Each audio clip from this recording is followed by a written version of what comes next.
자, 오늘 이제 시편 27편을 가지고 앞으로 4주간 이렇게 강의하려고 하는데, 시편 27편 가운데 오늘은 1절에서 3절 말씀 이제 중점으로 봅니다. 자, 시편에는요 다윗의 시가 73편 있어요. 시편 전체가 몇 편이죠? 150편 가운데 다윗이 쓴 시로 공식적으로 인정되는 게 73편입니다.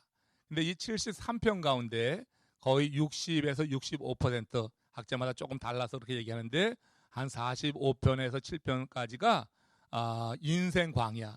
이 다윗이 인생 광야라고 하는 것은 쫓길 때, 정말 어려운 가운데 있을 때, 대적들에게 위협당할 때, 그럴 때 쓴 시가 바로 이 65%에 해당하는 47편. 우린 그걸 가리켜서 비탄시다 이렇게 말해요. 그래서 우리가 시편 150편을 그 내용별로 구분해 볼 때 이렇게 다윗이 쓴 시가 상당히 많은데, 그 가운데 한 45편에서 7편 사이를 비탄시로 하니까 150편 가운데 거의 3분의 1이 비탄시, 인생이 정말 어려울 때, 힘들 때 썼던 그런 시였기 때문에 우리가 지금 인생을 살아가면서 사실 우리 현대 교인들도 어떤 인생 광야를 걷는 분들이 많이 계시거든요. 그래서 인생 광야 어려움 가운데 있는 분들이 시편, 특별히 비탄시를 읽으면서 하나님께서 그 다윗의 삶이 어려웠을 때 함께 역사하셨던 것을 이렇게 배우게 되면은 그 어려움 가운데 상당히 힘을 얻는 거예요. 그래서 시편을 읽을 때는 그런 이제 시 내용 구분별로 해서 읽으면은 내가 처한 그 상황 속에서 그 시인의 그 마음을 함께 경험할 수가 있는 거예요. 그러니까 비탄시만 있는 게 아니라 내용별로 구분하자고 하면은 감사시가 있고요, 또 찬양시가 있고, 시온시라고 하는 것도 있고요, 성전시도 있고요, 이렇게 영광시도 있고, 이렇게 나눠볼 수가 있다. 다양하게 이제 주요한 그런 시가 이 비탄시, 감사시, 뭐 이런 시온, 예배를 위한 그런 시온시라고 하는 구분을 나눠서 이렇게 할 수 있는 시편들이 이렇게 나눠지고 있어요. 그렇지만 또 시편 150편을 제가 시편 첫 해 강의할 때, 1편 강의할 때 나누는 구분에 대해서 말씀드린 적 있죠? 그때 어떻게 나왔다 그랬죠? 예? 까먹었어요. 그래요. 150편을 이제 그 1편부터 150편까지 순서대로 쭉 해볼 때 그게 모세 오경의 구분법에 따라서 나눈다고 말씀드렸어요. 그죠? 그래서 이제 창세기의 구분법에서 1장에서 41편까지가 창세기의 그 주제가 이제 그 1편에서 41편까지 나오고, 42편에서 71편까지가 출애굽기의 주제가 거기 담겨 있고요. 또 72편에서 89편까지가 그 뭐예요? 출애굽, 창세기, 출애굽기, 레위기란 말이에요. 그죠? 레위기에 관한 그런 주제가 거기에 나와요. 그래서 이제 이 그 세 번째 그 구분법에서는 성전에 관한 이야기 여기 나오잖아요. 많이 나오고 있어요. 성전에 대해서 예배하는 자의 그런 예배자의 모습에 대해서 제 3권에 이렇게 나오고, 또 91편에서 106편까지는 이제 창세기, 출애굽기, 레위기, 그다음에 뭐예요? 민수기, 그죠? 장출 레민시니까 민수기의 구분법, 그다음에 나머지가 신명기, 이렇게 해서 이렇게도 구분하지만 내용별로 구분해 볼 때 지금 말씀드린 대로 감사시니, 찬양시니, 비탄시, 이렇게 시온시, 뭐 이런 식으로 나눌 수 있는데, 지금 다윗의 시가 그렇게 많은데 150편 가운데 한 절반 정도가 되는데, 그 절반에서도 65% 정도가 비탄시로 되어 있다. 그러니까 중요한 거예요. 그러니까 시편 전체에 상당히 많은 부분에 이 비탄시가 있는데, 오늘 27편은 무슨 시예요? 바로 이 비탄시 가운데 하나가 되겠죠.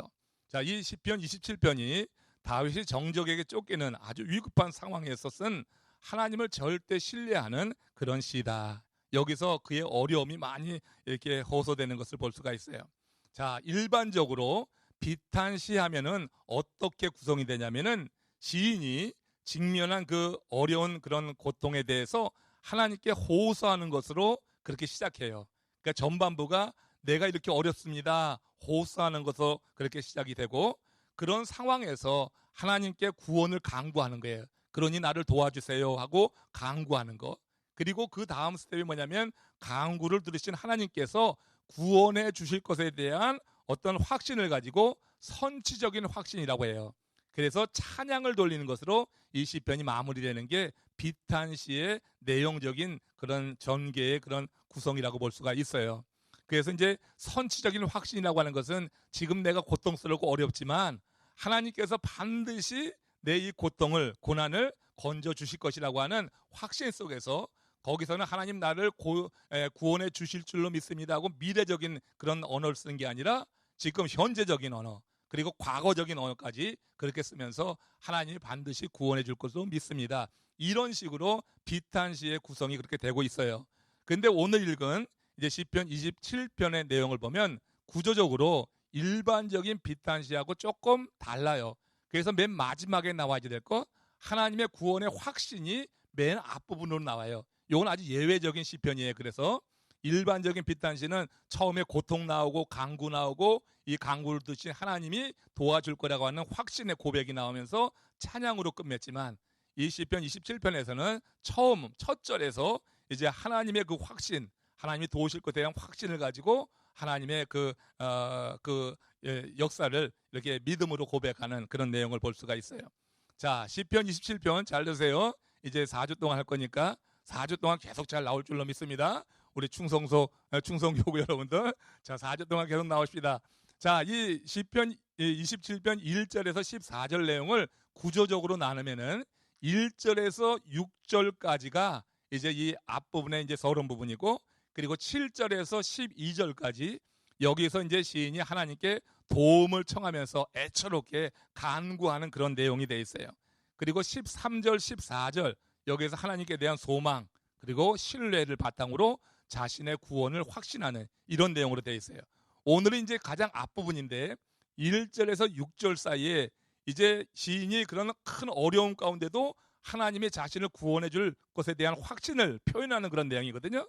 근데 1절에서 6절 사이에 전체를 다루지 않고 이제 4주 동안 강의한다고 했으니까 이 1절에서 6절 반을 나눠서 오늘 1절에서 3절 사이에 있는 내용만 같이 살펴보면서, 자, 지금 시인 다윗이 원수의 큰 그런 위협 가운데, 위기 가운데 있는데, 이런 상황 속에서 하나님께 대한 자신의 확신을 아주 믿음으로 굳게 표현하는 이 내용 속에서 올 한 해도 우리가 살아가면서 뭐 그렇잖아요. 새해 시작했다고 모든 게 싹 어려움이 다 없어지는 거 아니고, 올해도 우리가 살아가는 과정 속에서 인생 광야를 지나는 분들이 많이 있을 텐데, 한번 미리 우리가 이렇게 시인의 이 고백을 통하여서 한번 하나님을 확신하는 삶이 얼마나 우리의 믿음을 견고하게 하고 내 삶을 그렇게 안정되게 하는지 그 지혜를 한번 같이 배워보도록 하겠습니다. 그래서 1절에서 3절까지만 보니까 이제 한 30분 정도 시간 걸릴 것 같아요.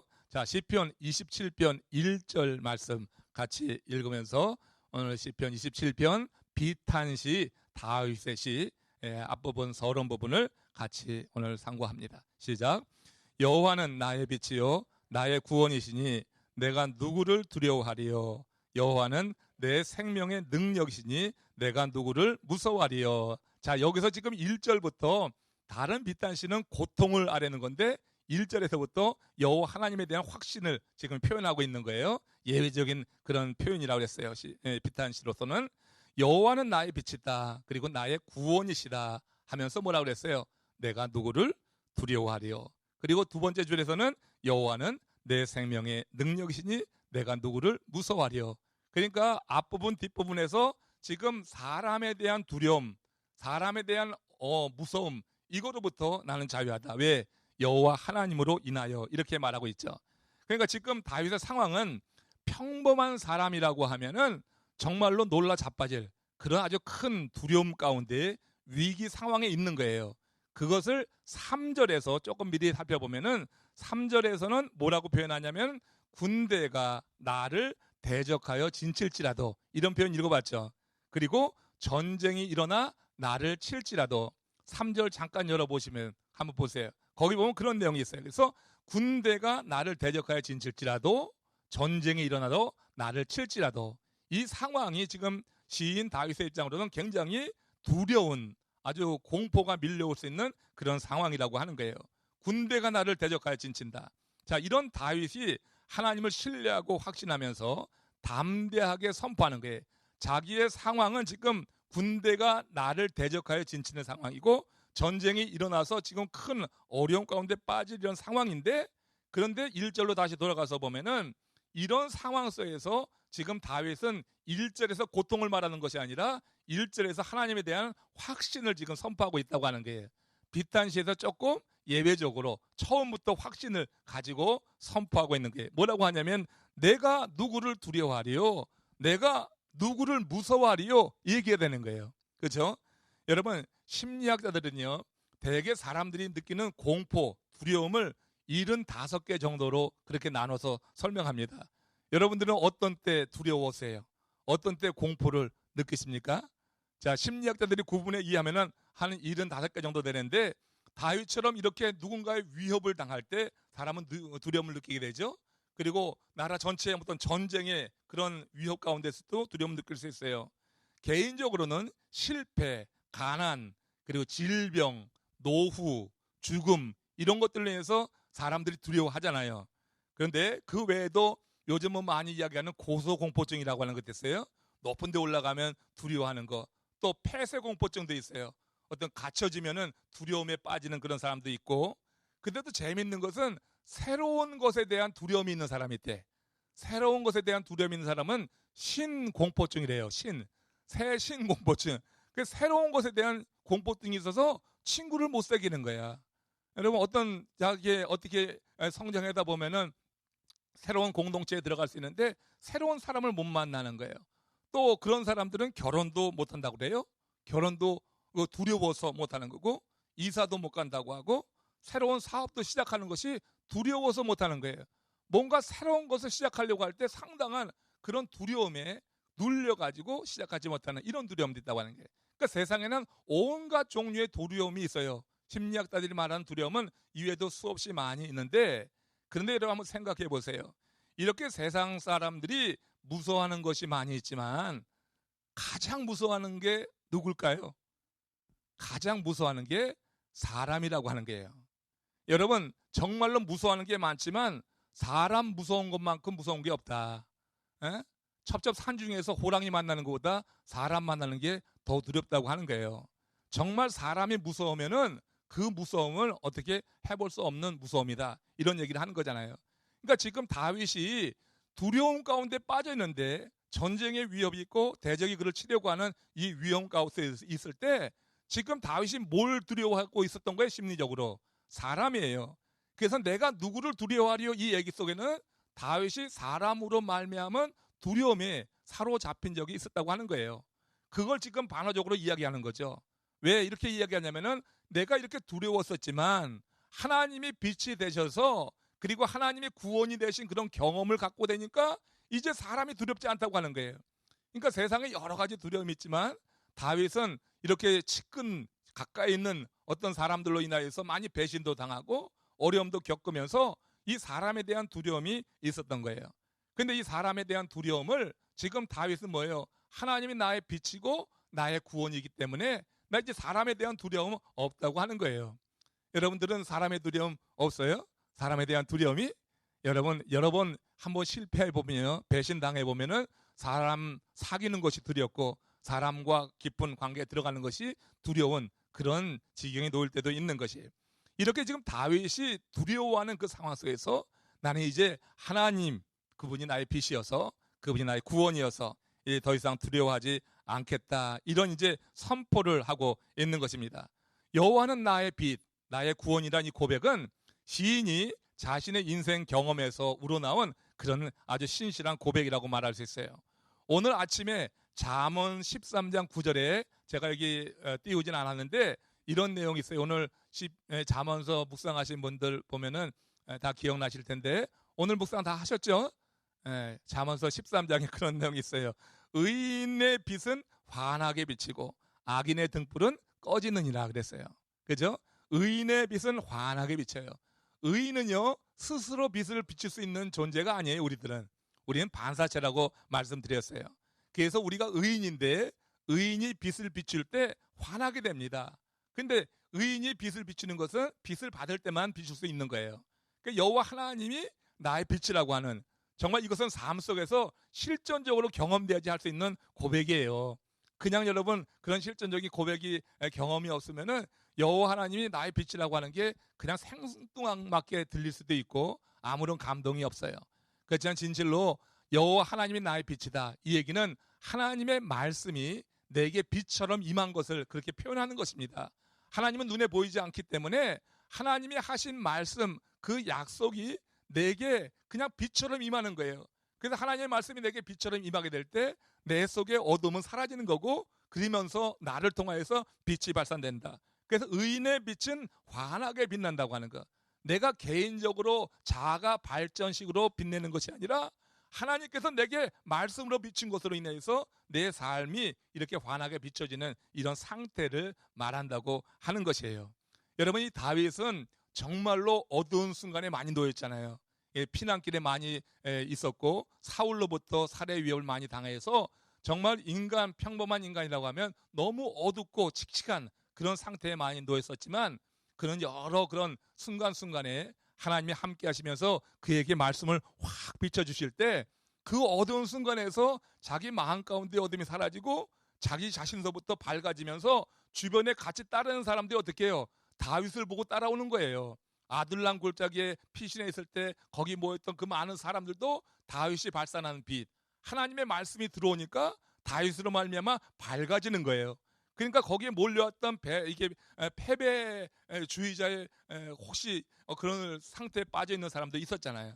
그들이 다 어떻게 해요? 이 다윗의 빛 가운데 들어오면서 새롭게 소생되어지는 것. 빛은 생명이기 때문에 이 다윗 자신이 살아난 것뿐만 아니라 다윗으로 말미암아 환하게 빛나게 될 때 그들이 들어와서 생명이 소생되듯이 다시 회복되어지는 역사가 있으면서 군대가 되어가지고 나중에 그들을 이제 기반으로 해서 다윗이 이스라엘의 왕이 될 수 있었고, 그들이 충신이 되어서 전쟁에 나가서 큰 승리를 거뒀던 것을 볼 수가 있어요. 다윗이 자기의 삶 속에서 이런 경험을 많이 했어요. 그래서 다윗은 이렇게 여호와 하나님이 나의 빛이다, 나의 구원이시다, 정말로 이렇게 깊은 절망 가운데 그런 어떤 죽음의 위협 가운데 놓였을 때 하나님께서 빛을 비춰서 그 상태에서 어둠을 걷어내시고 자기를 통하여서 빛을 비추게 하시면서 이렇게 세워주셨던 그 경험을 가지고 이런 말을 할 수 있었다고 하는 거예요. 이렇게 하나님을 빛으로 경험하는 거니까 이제 사람이 두렵지 않은 거예요. 내가 사람을 두려워하지 않겠다, 무서워하지 않겠다, 이렇게 고백을 하고 있는 것입니다. 다윗이 여기서 하나님을 구원자가 아니라 구원이라고 그렇게 말했어요. 자, 1절에 보면 뭐라 했어요? 여호와는 나의 빛이요 나의 구원자가 아니야. 나의 구원이라고 하는 것은 좀 더 강력한 표현이에요. 좀 더 강력하고 좀 더 이 구원의 역사를 깊게 경험한 사람이 할 수 있는 이런 고백이에요. 제 3자적 의미에서 구원자가 아니라 내가 그 하나님 안에 있을 때 그 구원이 내가 되는 거야. 내가 하나님의 이름을 부를 때 그 구원이 나랑 어떻게 떨어지는 그런 존재가 아니라 여호와 하나님이 나에게 바로 구원이 되시는 것, 즉각 구원이 되시는 그와 같은 경험들을 이렇게 표현했다고 보는 것입니다. 이 구원이 필요한 상황에서 바로 하나님의 이름을 부를 때 그 하나님께서 자신에게 구원이 되신 거예요. 구원이 지체 없이 구원이 되신 그런 경험 속에서 지금 이런 아주 멋진 그 1절에서 그냥 승리의 고백을 하는 거예요. 하나님이 나의 빛이고 나의 구원이시다. 이 한 해 우리가 지나면서 우리 하나님이 정말 우리 모두에게도 빛이 되시기를 축원합니다. 나에게도 구원이 되신단 말이에요. 이렇게 한번 선포하고 나가는 거예요. 그래서 비탄시지만 이 비탄시 가운데 다윗은 첫 번째 승리의 고백을 하면서 자기가 처해 있는 그 어려운 상황이 더 이상 어려운 상황이 아니라 정말로 눈물이 쏙 빠질 그런 비탄적인 상황이지만 이 상황 속에서도 난 희망을 갖는다고 하는 그런 이제 고백을 우리가 듣게 되는 것입니다. 자, 이렇게 하나님께서 다윗의 구원이 되어 주셨어요. 다윗은 이렇게 자신의 삶 속에서 자신의 구원이 되신 하나님을 여러 번 경험했다고 했는데, 다윗이 아버지 양을 칠 때도, 그리고 골리앗과 싸울 때도 그런 여호와 하나님의 구원이라고 하는 그런 아주 개인적인 경험을 했잖아요. 그 사자의 그 곰의 입과 발톱에서 양을 구한다고 하는 것이 얼마나 두려운 거예요. 근데 하나님이 구원이 되셨어요. 그때 아버지의 양을 놓고 도망가지 않고 내가 저 양무리를 치리라고 하는 그런 결단을 하게 됐을 때 하나님께서 다윗에게 구원이 되신 거야. 그러니까 하나님이 그와 함께 일체가 되니까 그런 상황 속에서 사자가 무섭지 않고 곰이 무섭지 않고, 그래서 자기가 주어진 그런 양을 잘 이렇게 보호하고 지켜낼 수 있었다고 하는 그 고백이 있단 말이에요. 또 다윗이 골리앗 앞에 섰을 때 한번 보세요. 골리앗은요 지금으로 말하면 거의 3m의 키가, 그 키를 재자고 하면 그 엄청나잖아요. 근데 이 3m 정도 되는 사람이 갑옷을 입고 있는데 그 갑옷이 장장 57kg, 한 60kg 정도 되는 오이 갑옷을 입은 거예요. 그 칼 무게만 해도 7kg가 넘는 칼을 들고 있었다. 지금으로 이렇게 환산해 보면은 그런 거예요. 그러니까 거의 3m 되는 사람이 완전 무장하고 칼까지 지금 이게 굉장히 큰 장검을 들고 있는데 그 앞에 서 있는 다윗은 어떤 모습이에요? 그 다윗은 이 양치기했을 때 그런 모습 똑같다고. 예? 그냥 헝겊으로 만든 옷 입고 그 앞에 서 있었는데 이게 싸움이 될 게 아니잖아요. 그의 손에 들려 있는 건 물매 하나인데 이 모습을 보고 골리앗이 조롱한 것이 있어요. 한번 보세요. 사무엘상 17장 33절 조롱하는 거예요. 시작. 네가 나를 개로 여기고 막대기를 가지고 내게 나왔느냐. 이거는 진짜 그런 거예요. 다윗이 골리앗을 개로 여긴 거예요. 여호와 하나님이 나의 빛이요 하나님이 나의 구원이라고 하는 믿음이 이렇게 3m 되는 골리앗을 보고도 두려워하지 않게 한 거예요. 사람이 내게 어찌하려 하는 것이 그때부터 있었던 것 같아. 이렇게 여러분 그 다윗이 골리앗을 볼 때 정말 개로 본 거예요. 짐승으로 봤다고 하는 거예요. 할례 없는 자, 이건 짐승과 같이 유대인들은 취급했으니까. 자, 이에 다윗이 응수하는 말을 들어보면 그의 신실한 면을 볼 수 있는데 17장 사무엘상 17장 45절 말씀 시작. 너는 칼과 창과 단창으로 내게 나아오냐? 나는 만군의 여호와의 이름 곧 네가 모욕하는 이스라엘의 군대 하나님의 이름으로 내게 나아가노라. 자, 이런 담대함은 여호와는 나의 빛이다, 나의 구원이라고 하는 이 확신이 그의 삶 속에서 이미 경험된 거예요. 그래서 산미산에 되는 그런 장정 골리앗 앞에 나가서도 전혀 두려워하지 않는, 사람을 두려워하지 않는 거예요. 여호와 하나님이 나의 빛이라고 할 때, 나의 구원이라고 할 때 다윗은 오늘 시편 27편에서 아주 명시적으로 발표했죠. 사람이 내게 어떻게 하리요? 사람이 내가 무서워하리요? 이런 고백을 했단 말이에요. 사람에 대한 두려움이 없어지는 그런 능력을 하나님 우리에게 허락하시는 줄로 믿습니다. 그러니까 여호와 하나님이 빛이다 말이에요. 그것이 구원이다 할 때 사람이 무섭지 않으면은 세상에 무서운 거 없는 거예요. 사람이 무서운 게 정말 우리로 두려움 갖게 하지, 사람 무섭지 않으면은 할 일 다 하면서 우리가 아무리 어려워도 다시 일어날 수가 있는 것입니다. 마틴 루터가 종교 개혁을 이룰 때 바로 이것이 여러분 다윗이 골리앗과 맞서 싸우는 것에 자주 비견이 돼요. 그만큼 이 마틴 루터가 종교 개혁을 이룰 때 교황정을 맞서는 것은 그야말로 아주 작은 다윗이 큰 골리앗을 맞서는 것 이상으로 두려움을 갖게 됐어요.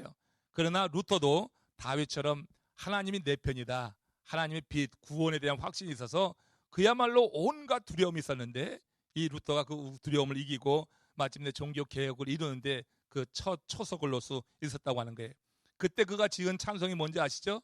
그때 그가 지은 찬송이 내 주는 강한 성이요 이거예요. 내 주는 강한 성이요. 보세요. 가사. 방패와 병기 되시니 큰 환난에서 우리를 구하여 내시리로다. 여호와 하나님이 구원이라고 하는 고백이에요. 이게 여호와 하나님이 구원이다. 하나님께서 큰 환난에서 나를 구원해 내신다. 그리고 그 뒤에 뭐라고 하냐면 옛 원수 마귀는 이때도 힘을 써 모략과 권세로 무기를 삼으니 천하에 누가 당하랴. 그래서 여러분 사실 여러분 하나님이 아니면은 사실 사단의 역사 속에서 사람이 이렇게 움직일 때가 있는 거거든요. 그 악인들은 그 우리를 대적하는 하나님의 자녀들, 빛의 자녀를 대적하는 사람들을 보면 그 배후에 사단이 있다고 보면 돼요. 그렇게 생각해도 돼. 그 사람이 미운 게 아니야. 그러면 그 뒤에 배후 안에서 역사하는 사단을 미워하는 거지 사람을 미워해서는 안 되잖아요. 근데 이렇게 여러분 옛 원수 마귀 이때 힘을 쓰는 거 사람 뒤에서 배후에서 역사하면서 우리의 대적이 되게 하는 거예요. 그러니까 믿는 사람, 빛 가운데 살려고 하는 사람을 대적할 때는 사단의 역사가 반드시 있다고 볼 수 있는데 그걸 우리가 당할 수가 없는 거야. 그걸. 그래서 사단의 역사를 우리가 당할 수가 없어요. 그러니까 어떻게 하나님이 대신 싸워주셔야 되는 거예요. 그래서 우리가 하나님 빛이다, 하나님 구원이시다 이렇게 할 때 하나님 큰 환난 가운데서 사단의 역사 가운데 사람을 통해서 일하는 그런 사단을 대적으로 해서 이길 수 있는 것이다. 이렇게 고백할 수가 있을 거예요. 이렇게 여러분 다윗 루터 심령에 여호와 하나님이 빛으로 임재해서 그 빛으로 어둠을 이긴 것이다. 이렇게 볼 수가 있는 거예요. 또 다윗이요 여호와 하나님이 성도를 생명과 구원의 길로 인도해 주는 분이라고 이렇게 선포했어요. 그래서 1절 다시 한번 보세요. 1절에 보면 1절이 오늘 중요해요. 이건 이제 많이 설명이 들으면 그 다음에는 쉬워요. 자, 1절에 보면은 후반부에서 여호와는 뭐라 그랬어요? 내 생명의 능력이시다. 그러니까 1절에서 지금 다윗은 하나님을 뭐뭐로 이렇게 비유한 거예요? 빛과 구원과 그리고 생명의 능력이다. 이렇게 지금 표현을 하고 있는 거예요. 여기 생명의 능력이라고 했을 때 그 능력이 히브리어로는 마오지라고 해요. 마오지라고 하는데 이게 피난처라고 하는 뜻이에요. 그러니까 결국 이 얘기는 뭔 얘기냐면 하나님께서 자신의 생명의 보호자이자 피난처가 되신다. 이런 이제 믿음의 고백이 되는 거죠.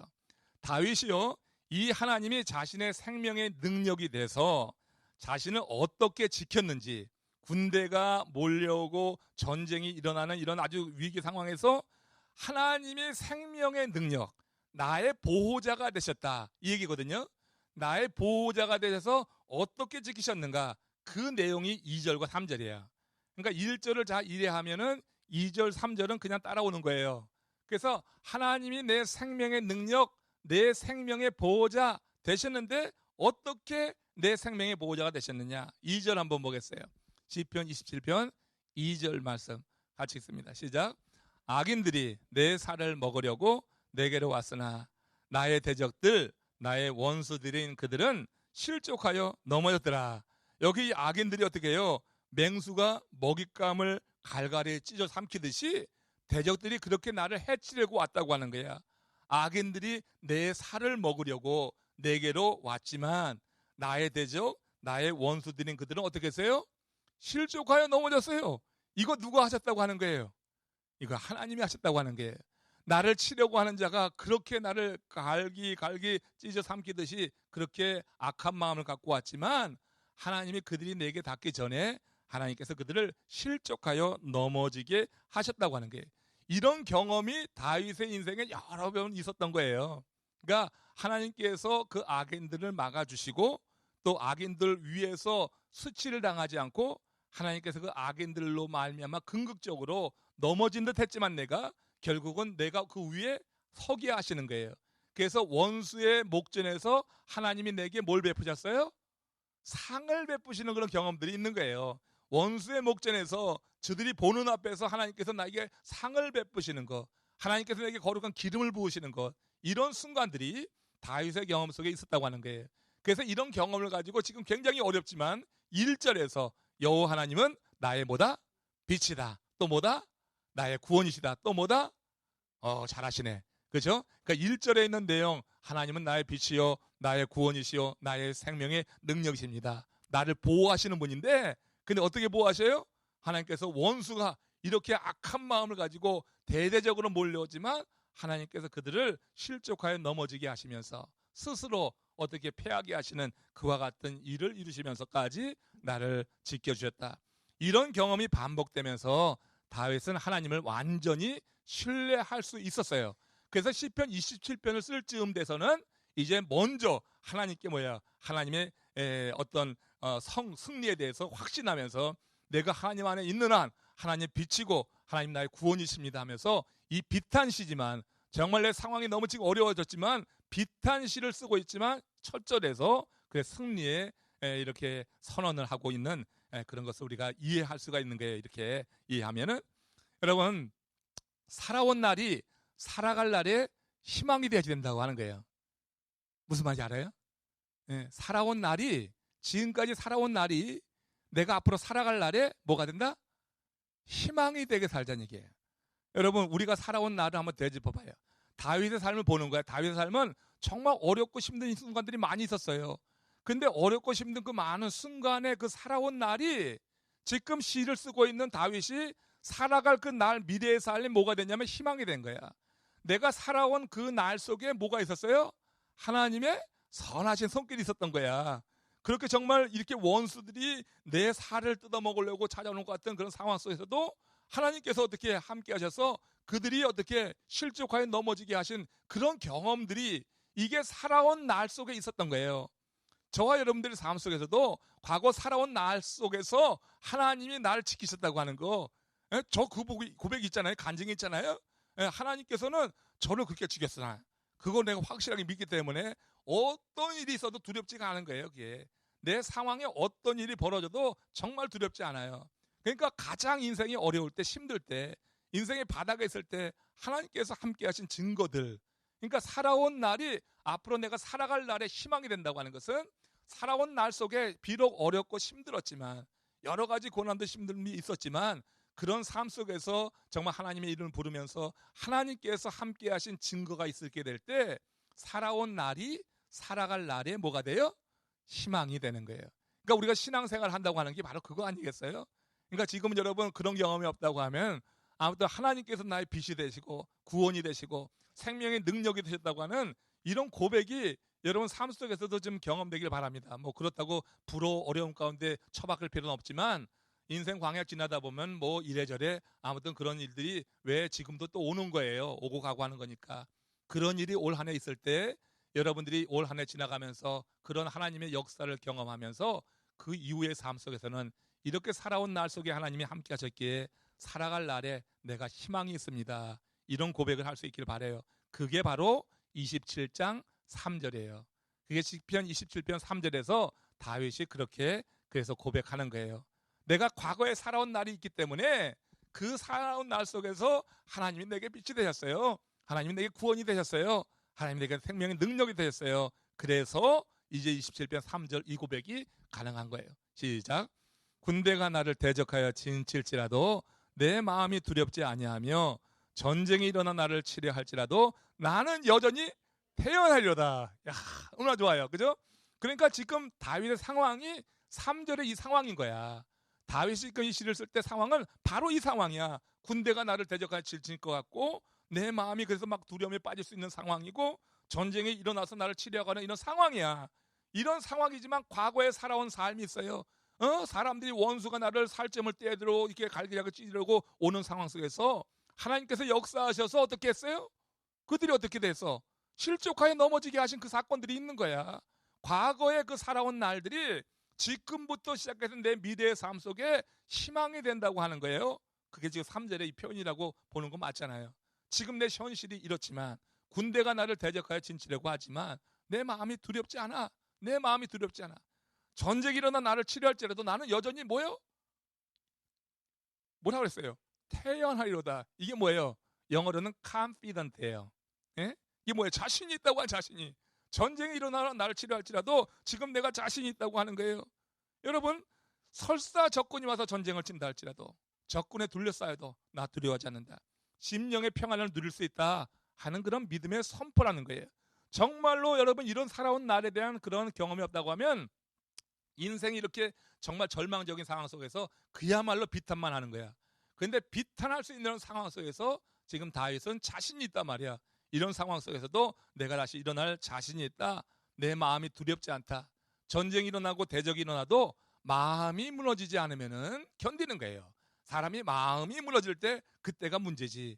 내 마음이 견고하 있게 서면은 얼마든지 나는 태연하리로다. 이런 선포를 하면서 일어나게 된다고 하는 거예요. 이런 고백이요 다윗의 시에 많이 있어요. 다윗이 정말 어려움 겪을 때마다 이와 같은 자신감 넘치는 고백들이 여러 군데 나오는데 한 두 군데만 소개할게요. 시편 4편 8절. 시편 4편 8절. 시작. 내가 평안히 눕고 자기도 하리니 나를 안전하게 살게 하시는 이는 오직 여호와시니라. 그러니까 전쟁이 나고 대적이 있는데도 나는 평안히 눕고 자기도 하리니 나를 안전하게 살게 하시는 이는 오직 뭐예요? 여호와 하나님이다. 날 살리고 죽이시는 이는 하나님이지 적군이 아니라고 하는 거예요. 그래서 나는 여전히 태연하리로다 이 얘기가 되는 거죠. 그리고 내 마음이 두렵지 않다고 하는 거죠. 그렇죠? 하나님이 죽이고 살리는 건 나 하나님의 권한이에요. 하나님께서 하시면은 가는 거예요. 하나님께서 또 우리를 두시면은 두는 거예요. 그러니까 이와 같이 하나님께서 나를 안전하게 살리시는 이지 저 대적이 아니다. 하나님께서 함께 하시면 난 얼마든지 안전하다 해서 이렇게 평안히 눕고 자기도 한다 하는 그런 자신감 넘치는 고백을 하고 있어요. 이게 여러분 평안할 때 한 고백이 아니라고 하는 걸 알아야 돼요. 아까 말씀드렸다시피 73편의 다윗시 가운데 거의 45편에서 7편이 비탄 시예요. 정말 어려울 때 쓴 시인데 그럴 때 이 다윗이 이렇게 내가 평안히 눕고 자기도 한다. 그리고 또 우리가 이렇게 이 다윗의 여러 표현을 볼 수가 있는데 이런 것을 보면은 신앙은 이론이 아니라 상태다. 이 말을 생각해요. 신앙은 이론이 아니라 그렇게 된 상태야. 하나님과 함께 있는 상태야. Faith is your courage to be 그랬어요. 존재의 용기다. 믿음이라고 하는 것은 존재의 용기다. 폴 틸리라고 하는 유명한 신학자가 한 이야기예요. 그러니까 믿음이 뭐냐? 존재하는 거예요. 하나님과 함께 존재하는 게 어떤 상황에서도 하나님과 함께 존재하겠다고 하는 것의 용기다. 이것이 믿음이다.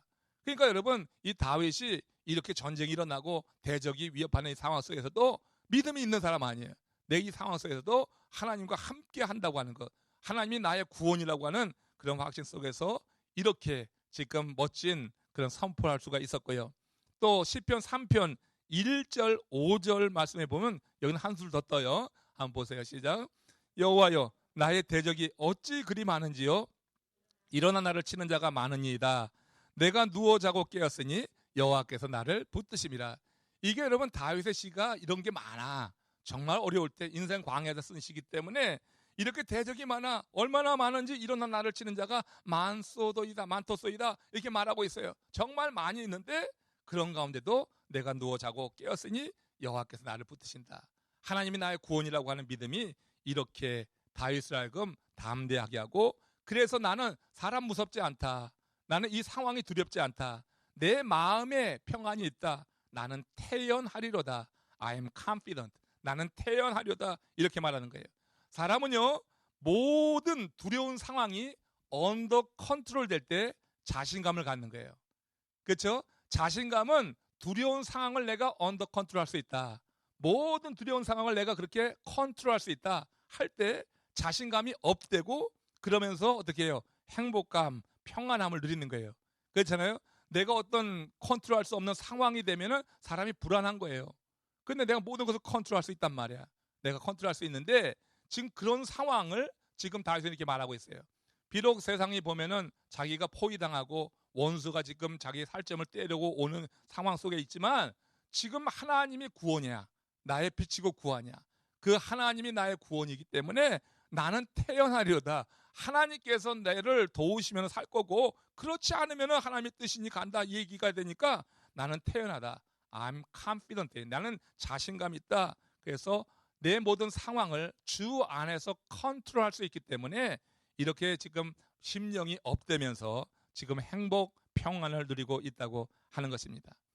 여러분, 우리 마음을 단순화해서 하나님께 집중하게 될 때 그것에 우리를 기다리는 행복이 있음을 여러분 경험하시길 바랍니다. 내 마음을 집중해서 하나님께 집중하는 거예요. 단순화해가지고. 그럴 때 어느 순간에 하나님께서 우리를 기다려요. 행복을 주시기 위해서. 그 행복이 우리 가운데 경험되는 거. 굉장히 쉽죠? 행복은 쉬운 거예요, 사실. 내 마음을 단순화해서 하나님께 집중하면 이렇게 행복한 거잖아요, 이거. 하나님이 날 붙드시니까 이런 상황 속에서도 어떻게 누워 자고 깨니까 얼마나 행복한 거 이거? 이거 문외아가 아니에요, 이거? 어? 정말로 생각을 많이 한 사람이야. 정말 하나님께서 그걸 붙들고 있기 때문에 이런 상황 속에서 누워 자고 깨니까 얼마나 행복하냐고요. 근데 이 행복함이 어떻게 봐? 마음 단순하는 게. 다윗은 굉장히 단순화시킨 사람이에요. 하나님만 말한 거야. 하나님 집중한 거야. 그때 하나님이 날 붙드심이니로다. 하나님이 날 붙드시니 내가 어떻게 이제 평안하다, 행복하다 이렇게 말하는 거예요. 행복은 어떻게 간단해? 그죠? 근데 간단해지기가 간단치가 않아. 이게 문제예요. 행복은 참 간단한데 이게 간단해지기가 간단치가 않아. 우리 너무 쉽잖아 이거. 마음 단순해서 하나님께 집중한다. 그러면 행복이 오는 거라니까 진짜. 그렇잖아요. 마음 단순해서 우리가 하나님께 집중하면 행복은 오는 거예요. 평안도 오는 거예요. 그거 왜냐면 하나님이 내 모든 상황을 컨트롤하니까. 내가 하나님께 집중한다고 하는 거는 하나님이 내 삶의 모든 것을 컨트롤한다고 하는 거야. 그러니까 내가 단순화해서 하나님께 마음 집중하면은 행복이 오고 마음의 평안이 오고 날 붙드시는 하나님을 경험해. 그러니까 행복은 되게 간단해. 단순화해서 집중해 보세요. 집중하세요. 집중해서 행복해지시길 바랍니다.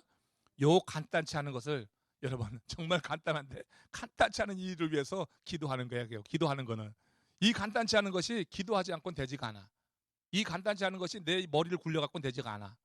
예? 너무나 이 내 머리에서 많은 생각이 오가기 때문에 머리만 굴려갖고는 안 돼. 그죠? 이 간단한 것은 기도할 때 우리가 육신의 눈을 덮고 그리고 영의 눈이 열려서 주의 나라를 바라볼 때 이 간단한 것이 간단하게 우리 가운데 임하게 될 줄로 믿습니다. 흙길도 같이 걸으면 뭐가 돼요? 꽃길이 되는 거예요. 흙길도 함께 걸으면 꽃길이 되는 거예요. 흙길이. 지금 이게 우리 도로 다 파놓으니까 지금 아주 막 그래. 근데 여러분 믿음의 사람이 함께 소망을 가지고 걸어오니까 별 불만 없잖아요. 그죠? 조금 있으면 덮일 줄로 믿습니다. 조금 있으면 덮일 줄로 믿고요. 굉장히 좋아지게 될 거예요. 사람의 행복은요, 걸어가는 길의 상태에 있는 게 아니라는 게예요. 나의 행복, 인생의 행복이라고 하는 것은 걸어가는 길의 상태가 아니야. 우리 인생길을 어떻게 걸어갈 때 굉장히 거친 길, 가시밭길 가는 사람이 있어요. 근데 행복이라고 하는 것이 그 길의 상태가 따라서 행복하냐 안 하냐가 아니라고 하는 거예요. 그 길을 누구와 가느냐, 여기에 따라서 얼마든지 행복한 거예요. 신혼의 부부는 거친 돌짝발을 걸어가도 신혼부부들은 행복해요. 사랑하는 이랑 같이 가기 때문에. 정말 행복이라고 하는 것은 여러분, 이거는 좀 차원이 다른 거야. 우리가 주안에 행복하다고 하는 것, 내가 걸어가는 길이 비록 거칠어도 가시밭길이 할지라도 이 가시밭길을 우리 하나님이 빛이 되시고 구원이 되시고 생명의 능력이 되시어 나와 함께 건너가고 하면은 이 가시밭길이 가시밭이 아니라 흙길이 아니라 꽃길이 될 줄로 믿습니다. 이게 여러분 행복해지는 비결이란 얘기예요. 우리가 마음을 단순화해서 그렇게 하나님께 집중함으로 말미암아서 우리 환경의 어려움이 아니라 오직 그 가운데서 더욱더 하나님을 깊게 경험하는 은혜의 시간들이 될 수 있도록 올 한 해 우리 주님과 함께 동행하시는 그런 삶이 되시기를 축원합니다. 고개 숙여서 기도합시다. 잠깐 기도하시는데 오늘 여러분 이 새해 첫 수요 주간 예배 충성석 우리 주간으로 드렸어요. 우리 충성석이 정말 하나님께서 정말로 은혜와 복을 더해 주셔서 이 한 해 정말 하나님이 보실 때 아름다운 일들, 그리고 또 많은 10년들이 소그룹에 모여서 하나님을 더 깊게 알아가기를 원합니다. 그런 삶이 되기를 위해서 기도하시고, 또 오늘 이 말씀 생각하시면서 정말 여호와 하나님이 나의 빛이냐, 야, 나도 정말 그렇게 고백을 하고 있는가? 여호와 하나님이 나의 구원인가? 우리 하나님이 나의 생명의 능력인가? 내 마음이 그렇게 단순에 대해서 한번 집중된 적은 있는가? 우리 하나님께 집중할 수 있도록 하나님, 그래서 하나님을 경험하기를 원합니다. 우리 다 같이 잠시 우리 합심으로 기도하면서 우리 마무리하겠습니다. 다 같이 기도하십니다.